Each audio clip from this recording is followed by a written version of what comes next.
con Andreolla, altri 90 minuti messi lì per far fieno in cascina, come si suol dire. C'è il campionato, ma prima arriva la Coppa. Sì, assolutamente, sapevamo che oggi per noi era una partita che ci serviva solo ed esclusivamente per buttare dentro minuti. Abbiamo fatto una settimana di carico importante era appunto far minuti e non subire infortuni.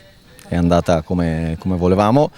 Non è stata una bellissima partita da parte nostra, lo sappiamo, però l'avevamo messo in preventivo e quindi è una tappa che ci avvicina alle gare ufficiali. Beh, insomma, la fatica e i carichi di pesi si sono visti, si sono sentiti, insomma, loro un pochino più freschi di voi. Sì, ma queste sono le classiche amichevoli estive in cui magari uno è più avanti, uno è più indietro, uno ha caricato di più, ha caricato di meno.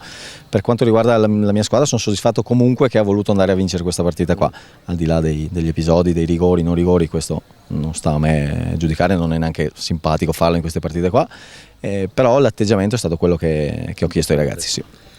È un campionato, quello che ti aspetta, dove ti hanno etichettato come una delle favorite, perché non puoi mica tirarti indietro.